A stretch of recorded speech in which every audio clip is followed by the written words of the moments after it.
कानून की समझ।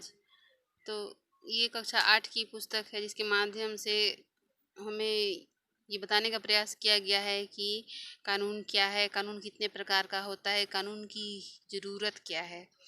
तो विद्यालय में, किसी भी संस्था में, टीवी अखबारों के लिए या कोई भी चीज़ के लिए कुछ निश्चित और नियम और कानून की आवश्यकता होती है।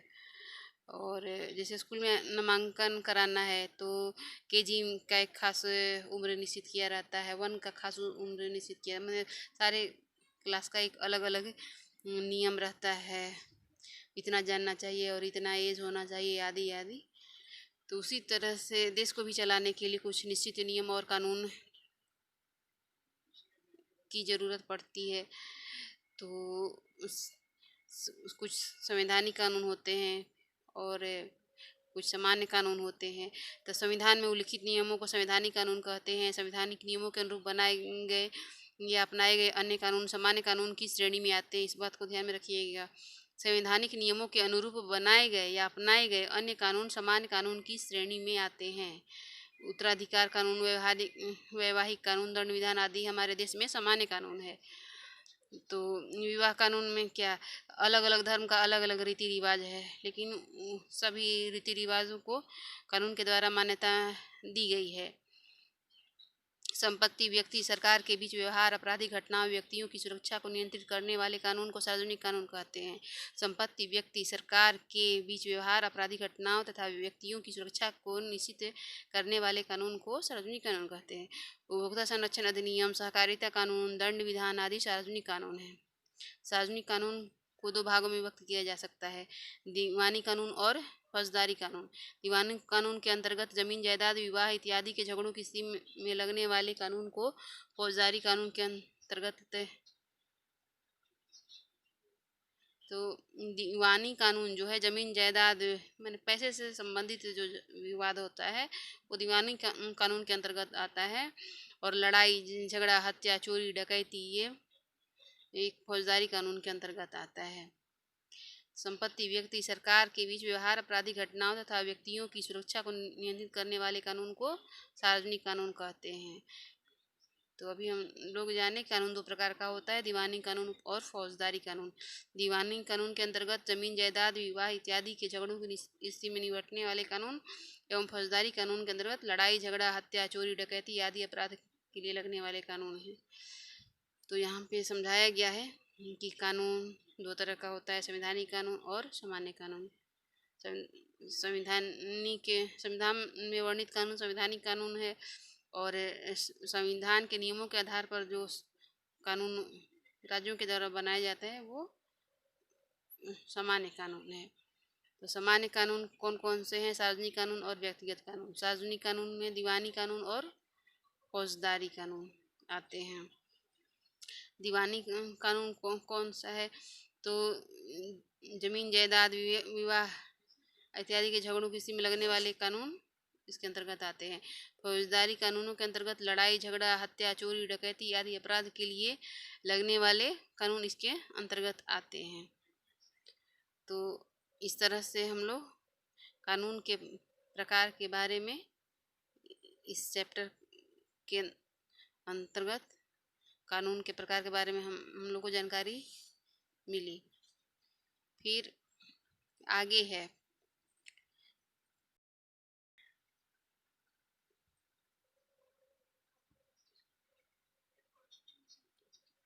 कानून बनते कैसे हैं। तो कानून जो है उसकी एक प्रक्रिया होती है, उस प्रक्रिया के अंतर्गत कानून बनता है। उसे लोकसभा में पेश किया जाता है और 2/3 सदस्यों से या उनसे पारित कराना पड़ता है। फिर वहाँ से जब पारित हो जाता है फिर राज्यसभा में जाता है। फिर संशोधन की प्रक्रिया, अगर संशोधन करना तो संशोधन की प्रक्रिया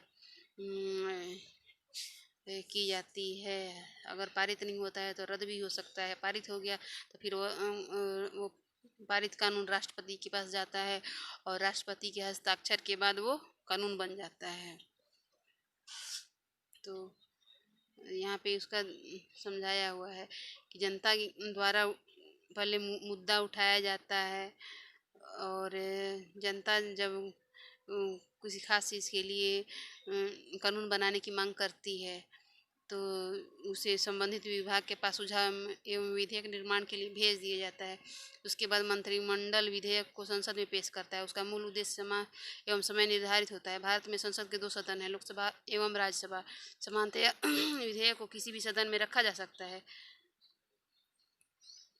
विधेयक पर सदन में विस्तृत चर्चा होती है। इसमें सुधार एवं संशोधन की का भी अगर होता है, होने लायक हो तो किया जा सकता है। तो कानून बनने की जो प्रक्रिया, जनता का मुद्दा या समाज में चर्चा एवं बहस, उसके बाद सरकार द्वारा सदन में विधेयक पेश करना, फिर सदन में चर्चा या बहस। जब विधेयक पेश किया जाता है तो जब कृषि कानून हाल ही में आया था तो चर्चा हुआ, बहस हुआ, फिर विधेयक पारित हो गया। माने होता है कोई भी कानून लोकसभा में पारित होता है या फिर रद्द हो जाता है। अगर रद्द हो गया तो कोई बात नहीं है, अगर पास हो गया तो फिर दूसरे सदन में भेजा जाता है। दूसरे सदन में फिर चर्चा बहस, उसका गुण अवगुण पर चर्चा होता है। फिर अगर वहाँ से पारित हो गया तो फिर राष्ट्रपति के पास हस्ताक्षर के लिए भेजा जाता है और सहमति के बाद फिर विधेयक कानून बन जाता है। इस तरह से अभी हाल ही में तत्काल में कृषि कानून बना हुआ है। कुछ लोग इसका विरोध कर रहे हैं, कुछ इसके पक्ष में हैं। तो सदन में शिक्षा अधिकार कानून पर बहस। आज़ादी के बाद संविधान में शिक्षा पर विशेष ध्यान दिया गया। इसमें यह प्रावधान अनुच्छेद 45 में रखा गया कि 14 वर्ष के बच्चों के लिए निःशुल्क अनिवार्य शिक्षा की व्यवस्था अगले 10 वर्षों से राज्य द्वारा की जानी चाहिए। आज 60 वर्ष के बाद भी बाल मजदूरी, पढ़ाई पूरी किए बिना विद्यालय छोड़ देते हैं। बच्चों की संख्या में लड़कियों की कम साक्षरता प्रतिशत इस बात को संकेत करता है कि सरकार द्वारा बनाए गए शिक्षा संबंधी कानून पूरी तरह से लागू नहीं हो पाए हैं। इसको लेकर नागरिक संगठन, छात्र संगठन, समाजसेवी संस्थाएं, अभिभावक एवं आम लोग कई कार्यक्रम, सम्मेलन, मीटिंग, प्रदर्शन आदि के द्वारा अपना विरोध प्रदर्शित करते हैं। तो यहाँ पे ये कार्टून टाइप का बना करके दिया हुआ है। तो महोदय, शिक्षा एक महत्वपूर्ण विषय है। हमारी सरकार ने सबके लिए शिक्षा देने की पहले ही व्यवस्था की है। तो ये यहाँ पे कार्टून के द्वारा ये बताया गया है कि शिक्षा अधिकार कानून पर किस तरह से बहस किया जा सकता है, फिर कैसे बहस के बाद ये कानून बनने की प्रक्रिया लागू होती है।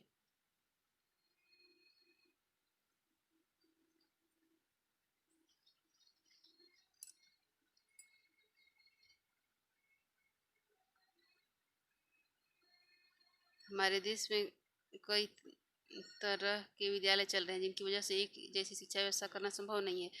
लगता है यदि सरकार इस पर ध्यान न दे तो कुछ किया नहीं जा सकता। इस कानून को व्यापक रूप से उच्च शिक्षा तक बढ़ाया जा सके। किसी भी बिल को कानून बनाने के लिए संसद में किस प्रकार की कार्रवाई होती है? तो इस चीज़ को तो हम लोग किसान विधेयक के द्वारा समझ सकते हैं। अभी तो तत्काल में ये हुआ कि लोकसभा और राज्यसभा दोनों से पारित हो गया, लेकिन विपक्षी दल इसका विरोध करते रहे। अब प्रश्न है कि क्या कानून सब पर लागू होते हैं? हमारे देश का कानून धर्म, जाति, लिंग के आधार पर व्यक्तियों के बीच आपस में भेदभाव नहीं करता। कानून देश के सभी नागरिकों पर समान रूप से लागू होता है, लेकिन इसका अपवाद भी मिलता है।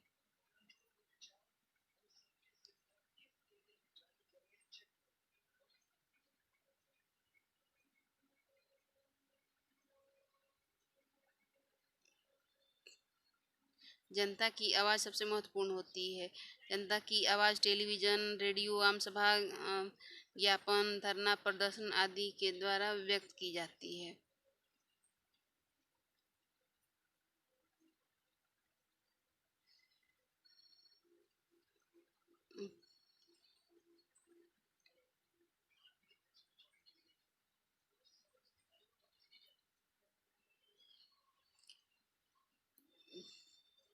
यहाँ दिया हुआ है कि कानून सभी धनी गरीब स्त्री पुरुष पिछड़े अगड़े सरकारी हो या राजनेता सब पर समान रूप से लागू होती है, चाहे वो राष्ट्रपति ही क्यों ना हो। कानून सभी पर समान रूप से लागू होते हैं, अर्थात कानून के ऊपर कोई व्यक्ति नहीं। यदि कोई व्यक्ति अपराध करता है तो कानून का उल्लंघन करता है तो उसके लिए एक निश्चित सजा होती है। सजा तय होने तक की एक निश्चित प्रक्रिया होती है जिसमें व्यक्ति का अपराध साबित होता है। हमारे देश में कानून का उल्लंघन करने के लिए या अपराध को सजा देने के लिए न्यायालय होते हैं। न्यायालय ही सजा निर्धारित करते हैं। अगले अध्याय में इस बात की चर्चा दोबारा विस्तार से की जाएगी। यदि आप अध्याय में शुरू में दिए गए उदाहरण को दोबारा पढ़े तो आप पाएंगे कि केंद्रीय मंत्री द्वारा किया गया क्या सीधे सीधे कानून का उल्लंघन है। इस किताब का जो PDF है, ये ऑनलाइन किताब है, तो पूरा सही से दिया हुआ नहीं है। लेकिन कानून किसी खास परिस्थिति में उसका सब बराबर नहीं लागू हो। जैसे कि कोई राष्ट्रपति के पद पर है या संसद का सदस्य है तो गिरफ्तारी वगैरह से संबंध में है कि जैसे राष्ट्रपति है तो उनसे किसी खास परिस्थिति में ही उसे गिरफ्तार किया जा सकता है। जब तक वो अपने पद पर है तो उसे आम आदमी की तरह तुरंत गिरफ्तार नहीं किया जा सकता है। तो बिहार राज्य में 1982 में एक बिहार प्रेस बिल एक्ट पारित किया गया था।